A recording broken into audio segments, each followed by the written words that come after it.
Iran, Israel और America के बीच युद्ध जो है वो बहुत क्रूशियल स्टेज में पहुंच गया है। सोचिए, अमेरिका की अखबारें खबरें छाप रही हैं कि ईरान जो है वो डोनाल्ड ट्रंप को मारना चाहता है। सोचिए, जो अमेरिका विश्व गुरु होने का दावा करता है, जो अमेरिका अपने आप को सुपर पावर कहता है, उसको भी ईरान से डर लग रहा है। ईरान से आखिर डरे क्यों नहीं? ईरान ने बहादुरी का काम भी तो किया है। आप सेकेंड वर्ल्ड वॉर के समय से देखिए, अब तक अमेरिका को इतनी बड़ी चुनौती कभी नहीं मिली थी। सेकेंड वर्ल्ड वॉर में अमेरिका ने मित्र राष्ट्रों की तरफ से, उस समय रोम, बर्लिन, टोक्यो पाप की धुरी कहा जाता था, जिसमें रोम का मुसोलिनी, जर्मनी का हिटलर और जापान एक साथ लड़ रहा था। और उस समय अमेरिका ने 2 परमाणु बम गिराए थे, नागासाकी पर और हिरोशिमा पर।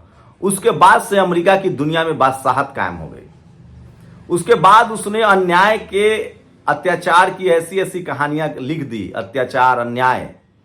अमेरिका ने इस तरह से पूरी दुनिया के संसाधनों पर कब्जा कर लिया, जिसको साम्राज्यवाद कहते हैं।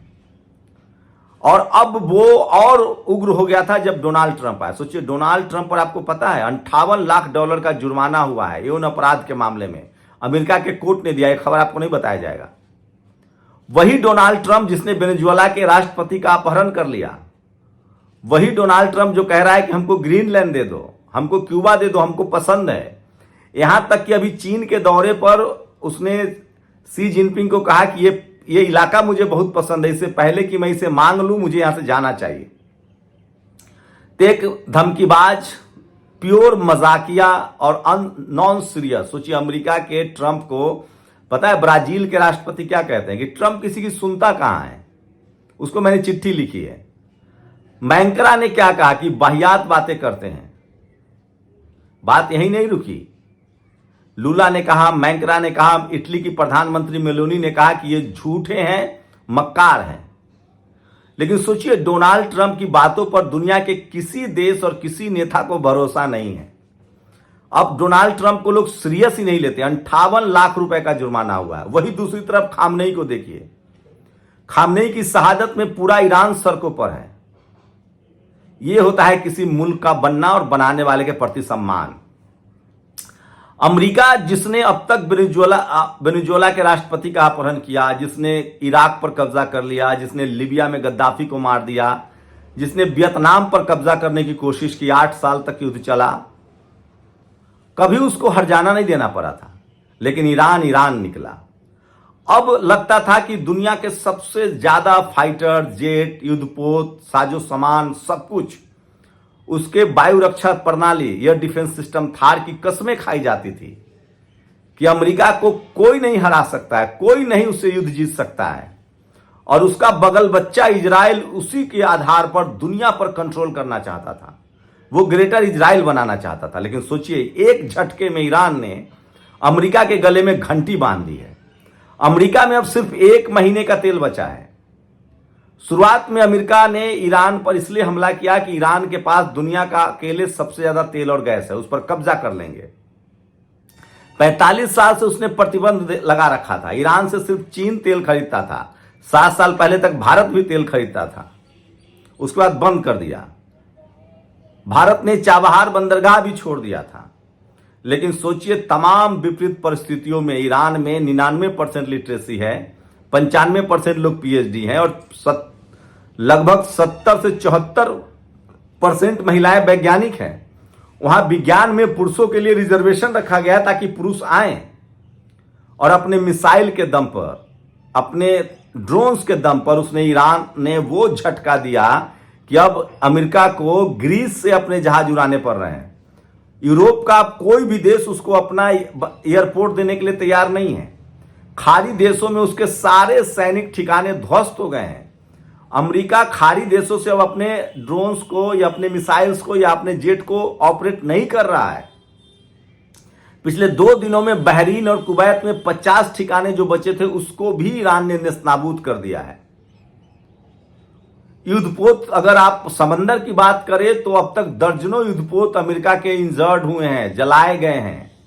तो ईरान के पास खोने के लिए कुछ नहीं है। 45 साल के प्रतिबंधों में वो देश बना है और वो मजबूती से खड़ा है। युद्ध इसलिए समाप्त नहीं हो रहा है क्योंकि ईरान कह रहा है कि जब तक $325 बिलियन का हर्जाना नहीं दोगे तब तक हम अमेरिका को और इजराइल को एक बूंद तेल हुर्मुज से नहीं जाने देंगे। अब हमला हुआ है, उसके बाद ईरान ने कहा है कि अब हम अल मंदेब भी बंद कर देंगे। अमेरिका कह रहा है कि हम बैरिकेडिंग करेंगे, मतलब तुम्हें भी तेल बेचने नहीं देंगे, अगर हमें तेल नहीं दोगे तो किसी को बेचने भी नहीं देंगे। नतीजा पूरी दुनिया में फिर से अस्थिरता आएगी, इकोनॉमी खराब होगी। अब सोचिए, ट्रंप, सवाल है कि इसमें ईरान की आप क्या गलती मानेंगे? अमेरिका परमाणु बम बना सकता है, ईरान नहीं बना सकता है। अमेरिका जो है वो यूरेनियम से बिजली बनाएगा, लेकिन दूसरा देश नहीं बना सकता है। भारत ने भी जब परमाणु बम बनाया था तो उसके साथ भी इसी तरह के भेदभाव हुए थे, उस पर भी प्रतिबंध लगाया था। तो ईरान की सारी प्रतिबंध वाली ताकत को ईरान ने धत्ता बता दिया है। अब अमेरिका किसी पर प्रतिबंध लगाए, किसी को कोई फर्क नहीं पड़ता है। वही इस बार उसने जरूर कोशिश की है कि उस रेल रूट को उड़ा दिया जाए जिस रेल रूट से चीन और पाकिस्तान को ईरान तेल बेच रहा था। लेकिन ईरान की भी क्षमता है, वो 3 से 4 दिनों में अपने रेल रूट को ठीक कर लेता है, ब्रिज बना लेता है। तकनीक के मामले में ईरान किसी से पीछे नहीं है, बहुत आगे है वो देश।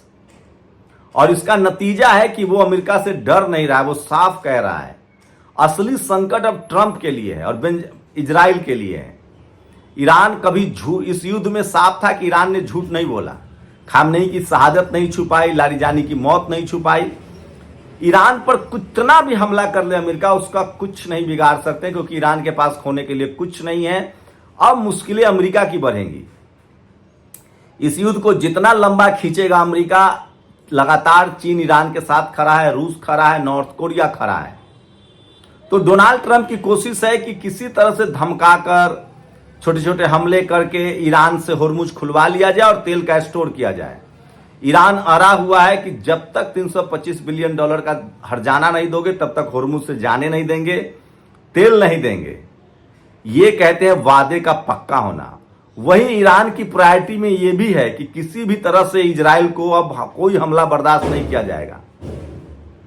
आपको किसी भी कीमत पर फिलिस्तीन को पूरी तरह से आजाद करना पड़ेगा। ये ईरान की पहली प्राथमिकताओं में से है। तो सोचिए, ईरान अपने लिए नहीं लड़ रहा है, फिलिस्तीन के लिए लड़ रहा है।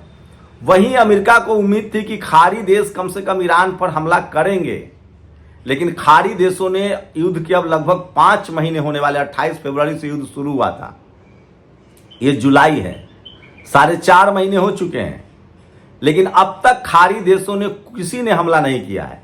यहां तक कि ट्रंप ने खुद कहा कि अगर मैं इसमें शामिल नहीं होता तो अब तक तुर्की जो है वो ईरान की तरफ से लड़ रहा होता। वहीं इजराइल अब शांत पड़ा हुआ है। अमेरिका के लिए हुर्मुज खुलवाना बहुत जरूरी है क्योंकि उसके पास अब 1 महीने का तेल बचा है। और अमेरिकन मीडिया जो है वो ट्रंप के मुंह में माइक घुसा के सवाल पूछ रहा है कि इस युद्ध से हमें हासिल क्या हुआ। तो सोचिए, ईरान अपनी संप्रभुता, अपनी डिग्निटी की लड़ाई लड़ रहा है और उसमें वो 2 कदम आगे है। ईरान ये युद्ध नहीं हार सकता है क्योंकि उसके पीछे भी चीन खड़ा है। मुश्किलें अमेरिका की बढ़ सकती है क्योंकि नॉर्थ कोरिया के पास एंटी बैलिस्टिक मिसाइलें हैं, रूस के पास भी एंटी बैलिस्टिक मिसाइलें हैं। लेकिन अमेरिका की कोशिश है कि रूस को कम से कम तोड़ा जाए। यूक्रेन को लगातार यूरोप हथियार सप्लाई कर रहा है, अमेरिका हथियार सप्लाई कर रहा है।